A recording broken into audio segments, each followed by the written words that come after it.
This is my message for the greatest country in the world. In the light of the recent events in the United States, I felt morally obliged to shed light on a very similar chain of events that took place in my country during the 90s. The cause of those events was the same: a constantly re-emerging ultimate evil, nihilistic, non-theistic religion/cult that caused hundreds of millions of deaths in the 20th century and countless suffering. Now, proponents of that religion want to run the experiment once again, and in that experiment, you, people of America, will be lab mice. Not so long ago, I was a lab mouse of dictators in my country. That country was Yugoslavia. Rather than giving you lessons about history of my country, I want to give you the timeline of the events which led to an extremely bloody war and dissolution of Yugoslavian Federacy. I will leave it to you to make conclusions about similarities with recent events in the United States. In the 1989, the fall of the Berlin Wall marked the victory of the free world over tyrannical monstrosity of communism across the Europe.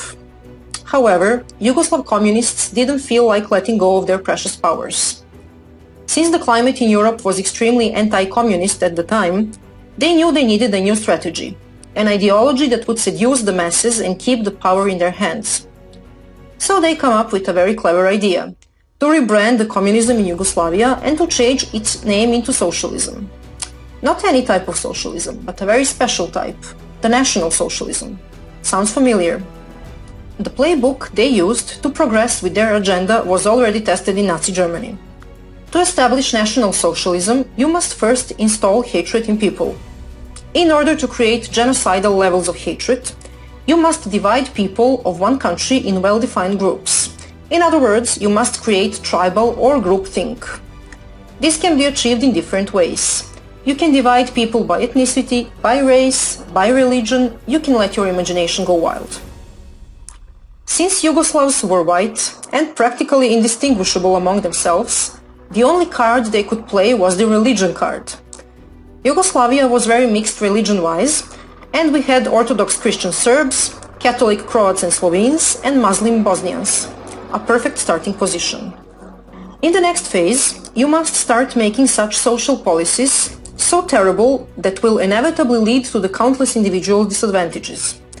When the consequences of such government policies become obvious, you must start claiming that the cause of those inequalities is nothing but discrimination and hatred of one group towards another, and naturally, you must start screaming that those inequalities must be corrected by favoring the oppressed, discriminated group over the oppressor group. Enter national quotas for hiring.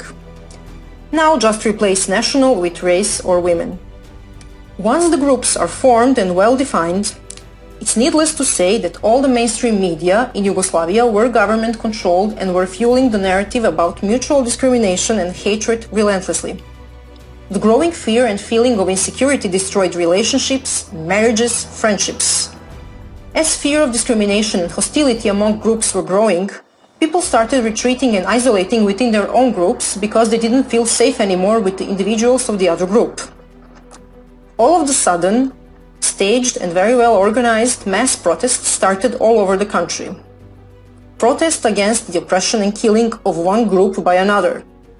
At first, those protests were peaceful, but soon enough, rioting and burning started. Now that you have the attention of the public, you need sparks. What is a spark? A spark is a convenient event of murdering of a random member of one group by a hateful member of another. And you usually need more than one of those. At this point, people were still not completely divided. There were still reasonable people left, those who understood we are all one nation under God, and that we will not kill each other under any circumstances. They went out protesting together, singing for peace and holding their hands. But the hunger for the absolute power of socialists was stronger than our love for each other. And shootings and attacks at protesters continued. In the next phase, the tipping point with no return was reached. People started erecting barricades at the entrance of their cities, their neighborhoods, even on highways and roads. Barricades were guarded with armed civilians. Each and every attempt of the law enforcement to remove barricades and to de-escalate the situation was in vain, since they would be ambushed and killed. Peace couldn't be restored anymore. because headlines, photos and videos of dead people propagated through mass media became too explicit and horrifying. Even those hardcore idealists who believed in one nation under God, peace and love, snapped under the pressure. At that point, army was deployed to restore order, but they couldn't do much, because they were clueless about who was the perpetrator and who was the victim. Simply because there were perpetrators and victims on both sides. In the final stages, even the army was attacked during the negotiated retreat and 50 or 100 soldiers were killed. And just like that, Yugoslavia found itself in a civil war. City against city, village against village, family against family, and so on until the whole territories became cleaned of the members of the enemy group. Genocide, ethnic cleansing, relocation of hundreds of thousands of people were everyday news. It lasted 4 years. 100,000 people died. Some 500,000 were displaced. Those people lost everything. Yugoslavia was drowned in the bloods of thousands of innocent people and destroyed forever. You might wonder how we let that happen. How could we let things get so much out of control? That was because we didn't realize who were the real enemies, the enemies of the Yugoslav people as a whole. Instead, we were brainwashed into buying the story that we, the people, are the enemies of each other, while our true enemies were advancing with their sick, demented agenda, which had as the ultimate goal the total and unlimited power. This brings me to present times, the year 2020, and to you, American people. Unless you were living under the rock, you might have noticed that something very strange and vicious is happening in your country, but you're not exactly sure what it is and where it came from. Because the last time you checked, you were one nation under God, a country of free, independent individuals with equal rights under the law and core values of life, liberty and pursuit of happiness. All of a sudden, there is protesting, rioting, arson, murder, destruction of public and private property, and lots of people screaming how unbelievably racist and unjust America is. And before you even manage to prepare your morning coffee and turn the TV on, once united Americans are at each other's throat, and a bunch of nice and caring people on TV are telling you how you should accept the violence and hatred against Americans because you deserve it. If you have paid attention to what happened in Yugoslavia, I hope you have realized by now that your true enemies are not your fellow Americans. The ones who are, they want you to hate each other and to kill each other, while they're taking away your constitutional rights, your freedoms and your country, your heritage, your way of life and the future of your children. Although it is more than obvious that there are very well organized groups used as tools to install and amplify hate and to create division between Americans, there are only metastases which have spread through once healthy America. Of course, there are violent terrorist organizations and they must be removed as well. But the main cancer that is killing America, the one where all this mayhem is coming from, is somewhere else. The real and extremely dangerous enemies of American people are the elected officials in your government, in your states, in your courts. Representatives, governors, mayors, judges. The ones who are pulling the ropes. The ones who hate America and American people so much that would even sacrifice the life and prosperity of their own children just to see it burned to the ground and American blood spilled. Those are really sick, demented, ideologically possessed people, and they are in high positions in the government.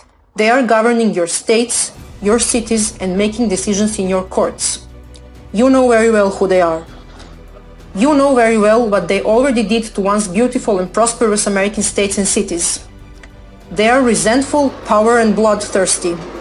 They want you and your children suffering in misery and begging them for mercy. They won't stop, no matter how much you try to appease them. Unless you, American people, stop them. You're maybe thinking this is not possible. But think again. How many of them tyrants are out there? And how many of you decent American people? What makes them think they can do whatever they want with you? That they can play you for a fool over and over again? And that they're invincible? What makes them think they're gods, morally and intellectually superior compared to you, freedom-loving Americans? Yes, you guessed it. The fact that they managed to get away with it every single time. They faced no pushback and not a single consequence for their crimes against American people. The time has come for them to pay for their treason. How you should act? First thing that you must do: stop caring whether you've been called a racist, a white supremacist, a selfish person who wants to spread the C-1984, or whatever nice name they have for you. This irrational fear of stigma, a phobia of being called a racist, has way more destructive implications than you can even imagine. Stop caring whether you'll offend anyone. Number of people offended by you practicing your First Amendment rights is directly proportional to how successful you are in that. Which means, the more offended, the merrier. Stop attempting to have a fact or logic-based rational conversation. Stop explaining yourself. It's useless. You're wasting your precious time and energy. They have a playbook, and changing their minds is not part of it. Second, exercise your Second Amendment rights. This means study carefully and in detail gun laws in your state. Next, arm yourself. If you have never used a gun before, make sure to take a basic gun training. This is very important because you must know how to use a gun properly to protect yourself, your family, and your property, so that you can avoid hurting yourself or innocent people as a consequence of improper gun use. Be a responsible gun owner. Third and most important, exercise your First Amendment rights. Of course, it is very important to vote in November, but I'm afraid it will not be enough. I have seen such a diversity of ways socialists used to steal the elections in Yugoslavia, and I'm absolutely sure your tyrants will give their best to do the same. You must act now. You must go out on the streets, peacefully assemble and protest against tyranny and infringement of your God-given rights. Millions and millions of you decent American people. You must have your voices heard. You must send a very loud and a very clear message to the elected officials in the federal government and in your states that enough is enough, and that you want them to take action now against tyranny. Remind them why you voted for them and why they are elected. Remind them of their sacred duty to protect the vision of founding fathers of the United States of America. Tell them you want your constitutional rights defended and protected. Tell them you want your history preserved. Tell them you want to be able to freely exercise your rights to free speech, to be able to freely and openly show the love for your country, to be able to proudly put American flag in front of your house, and to openly show your pride of your heritage, your culture, and your nation. Tell them you stand proudly with American law enforcement and that you got their back in the same way you want them to have yours. Tell them you want to be treated as grown-up individuals who can make their own decisions. Tell them that there is no place for socialism in America. Tell them you want the traitors of American people out of their offices and out of government. Tell them you want them charged and prosecuted for treason and crimes against humanity. And that if they're not removed from the government and from their offices, that you, freedom-loving Americans, will unleash all your anger on tyrants and you will remove them yourself. It is your constitutional obligation to protect the legacy of founding fathers and to fight against any form of tyrannical government which infringes upon your constitutional rights. Never forget why you celebrate the Independence Day. Don't be afraid whether you will get attacked for exercising your First Amendment rights. You certainly will be. If that happens, defend yourself. Remember, self-defense is not violence, no matter what they tell you and what they accuse you of. President Trump is on your side, and on the side of liberty. Because if he weren't, they wouldn't try this hard to sabotage him in every way possible, to make a nightmare out of his life and his presidency, and to remove him from the office. He's in their way of them getting what they want. But he cannot fight this battle alone. He's having a very hard time right now, defending your freedoms. That's why you must show him you stand tall and proud with him, united in a fight against tyranny, against hate and violence, and against the ultimate evil of socialism. You must show your open and unlimited support to his vision of draining the swamp and protecting the law and order and freedoms of American people. You must understand that, besides being a gatekeeper of free America, President Trump is also a gatekeeper of the free world. This means that if we, free people of the world, lose America, we will lose the world as well. You must not make the same mistakes us Yugoslavs made, because the only casualties of our mistakes were ourselves. This is different because now the future of the whole free world is in your hands. Having all that said, I hope you will go out on 4th of July in tens of millions and celebrate Independence Day with your president as you should, as free Americans. God bless President Trump, and God bless America.